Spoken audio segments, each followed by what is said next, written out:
The Holy Gospel according to Luke, the 20th chapter. Glory to you, Lord. Some Sadducees, those who say there is no resurrection, came to Jesus and asked him a question.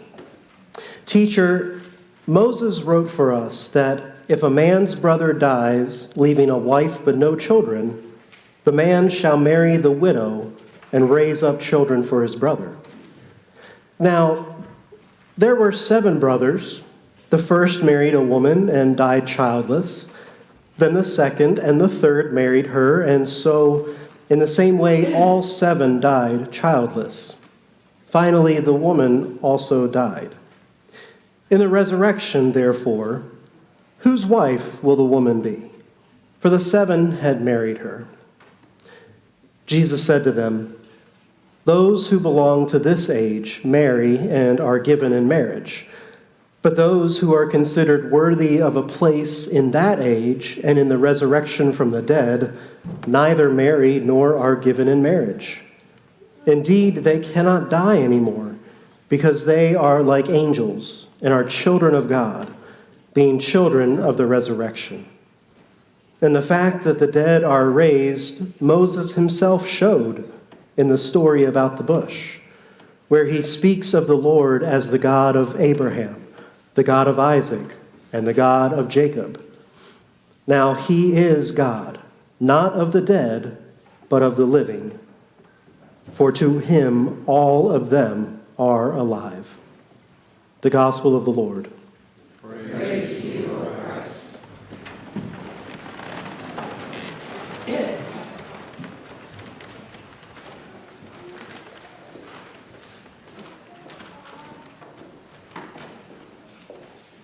How many of you have questions? Couple. Okay. So for you that have questions, you can listen. Everyone else, you can take a nap. All right.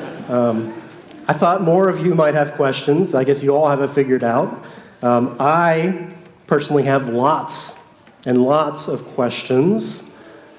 Many of the questions are theological, but many are about how this world works and why people do what they do. But let me just let you in on a little secret. Those kinds of questions about how the world works and why people do what they do, those are theological questions too. But I bet a question that lots of you may be asking right now is, what is up with this gospel story? Especially on a day with a baptism and giving out first Bibles, why are we hearing about marriage and resurrection? And don't worry, I'm asking the same question too. But I feel like all of us have questions about all kinds of different things. And questions are good. There are lots of reasons we can have or use questions.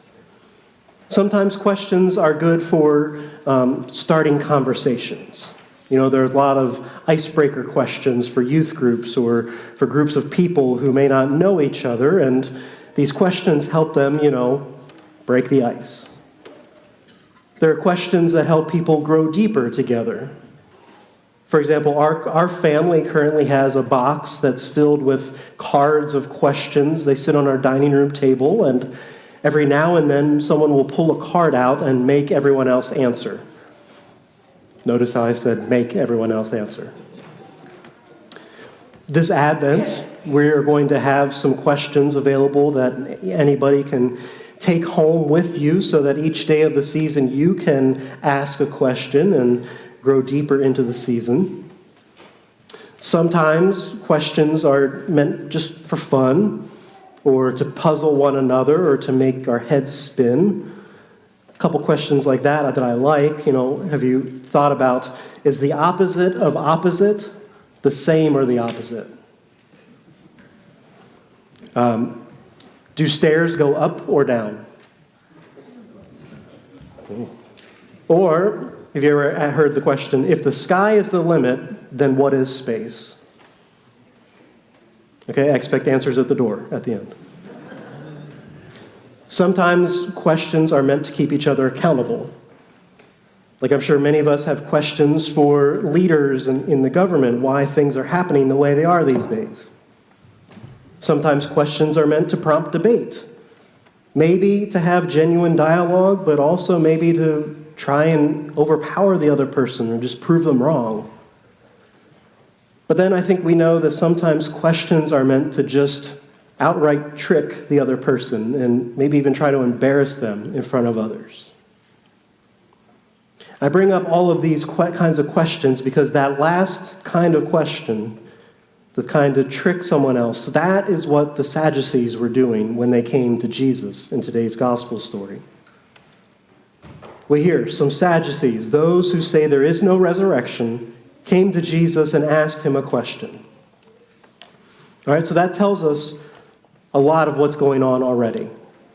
Luke says that this group of religious leaders who don't believe in the resurrection come and ask Jesus a question about resurrection. And that's, I think, another thing. If you go into a question believing you already know the answer, maybe you need to ask yourself why you're asking the question in the first place. But I think the Sadducees knew why. And I think I kind of addressed at the beginning of the service, I feel like this may be a little confusing because I'm already seeing Christmas lights, I'm already seeing Christmas decorations. Here in a few weeks, we're going to be heading into and talking about how Jesus was born into this world, but right now we are still near the end of Luke's gospel. And where we are in this story, Jesus has already triumphantly entered Jerusalem, what we call Palm Sunday. Jesus has wept over Jerusalem, and he's gone to the temple, he's driven out money changers, and he's sat down and began to teach those who have come to the temple. And as he's there are people who have come from all over to hear Jesus, and they are loving it. But the religious leaders who are there in the temple and hearing all this are hating it. They don't like what Jesus is teaching. They don't like that he's questioning their authority. They want him silenced. And so not long after this story, Jesus will be arrested and begin his journey to the cross. And so because of all of that, because of where we are in this story, it doesn't seem like these religious leaders who approach Jesus ask this question so that they can get to know him better or learn something new. They are trying to embarrass and discredit him in front of these crowds that have gathered. So they ask this question. They say, "Teacher, Moses wrote for us that if a man's brother dies, leaving a wife but no children, that man shall marry the widow and raise up children for his brother." Okay, so that's all true. Deuteronomy chapter 25 lays this process out in what they call Levirate marriage. It's a way for the eldest son in a family to have an heir who will carry on his name even if he dies before having a child. And Jesus, knowing the Torah and the scriptures as well as he does, he's familiar already with this law and this process. But then these Sadducees go into this long, rambling, almost comical what-if scenario based around this law. They say there's this woman who marries the oldest of 7 brothers, and the husband dies before they have children, so following this Levirate marriage law, she marries the next brother in line. Then he dies before having children, and she marries the next, and this continues through all 7 brothers until, having been worn out by 7 husbands, she also dies. And so these leaders ask Jesus, "In the resurrection, therefore, whose wife will this woman be? For all 7 married her." Oh, wait a second. I thought you didn't believe in resurrection, but you just mentioned it. But they don't. The Sadducees' tradition believes only in the first 5 books of the Bible, the Torah. And in their understanding, nothing in those 5 books points to the reality of a resurrection. So again, the point of this question is that they are hoping to corner Jesus and have him expose how ludicrous of an idea resurrection is. But what Jesus does when he answers them is actually demonstrate that it's ludicrous to try and understand the resurrection in terms of this life. He's showing us heaven and earth are not the same. The ways of God are not the same as the ways of human beings. The rules that we put in place to try and navigate our way through this world are not important or even relevant in the next, because resurrection is so fundamentally different from everything you already know. And so Jesus replies to them, "You idiots." Wait, no, that was a wrong story. No, he's actually really kind to them in his response, right? He says, no, those of this age can marry, but those who have the resurrection don't marry. Marriage is appropriate for those in this age, but not in that one, because in that one, something bigger is going on. Things like marriage aren't going to matter because those who are children of the resurrection, those in the life to come, cannot die anymore. And as we sit in this age, we wonder, can we imagine living in a way that is without the constraints of this world? Living without having to worry about suffering or fear or feeling like you are not enough.